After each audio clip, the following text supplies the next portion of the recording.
संसदेत निशिकांत दुबे यांनी आदित्य ठाकरे यांच्यावर गंभीर आरोप केल्यानंतर शिवसेना ठाकरे गट आक्रमक झाला आहे। या पार्श्वभूमीवर मुंबईतील शिवसेना भवन परिसरात कार्यकर्त्यांनी जोरदार आंदोलन छेडले। आंदोलकांनी निशिकांत दुबे यांच्या विरोधात घोषणाबाजी करत शिवसेना भवन समोरील मुख्य रस्ता रोखून धरला। या अचानक झालेल्या रास्ता रोकोमुळे परिसरातील वाहतूक काही काळ विस्कळीत झाली। यावेळी आमदार महेश सावंत यांनी भाजपवर जोरदार हल्लाबोल करत वादग्रस्त वक्तव्य केले।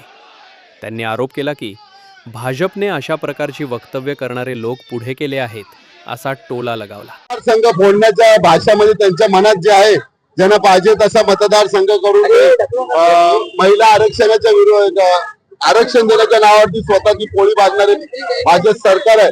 आणि त्यांचे चेलेपेले निशिकांत दुबे सारखे चेलेपेले आहेत, ज्यांना स्वतःचं अस्तित्व काही नाही, फक्त भाजप सोडून स्वतःचं अस्तित्व काही नाही। आज ते भाजपांच्या जीवावरती दुसऱ्यांवरती जे टीका करतात, खालच्या प्रतीच्या जो राजकारणाची घडी आहे ती कुठेतरी विस्कळलेली दिसते।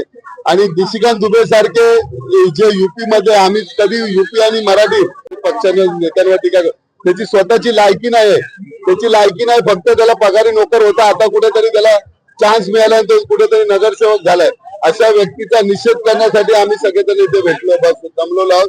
आणि जी काय राजकीय, याच्या अगोदर सुद्धा राजकीय पातळी होती, परंतु राजकीय पातळी सोडून कधी कोण आपला संवाद साधत नव्हता। परंतु सध्याचे भाजपचे कुत्रे, असे कुत्रे ठेवलेले आहेत भाजप, आणि फक्त भुकण्यासाठी, त्यांना भुकण्यासाठी ठेवलेले आहे। असे कुत्रे निशिकांत दुबे सारखे भरपूर कुत्रे भाजपने ठेवलेले आहेत, ज्याचा उपयोग ते फक्त भुकण्यासाठी करतात आणि कुठेतरी वादाची ठिणगी निर्माण करण्यासाठी निर्माण करतात।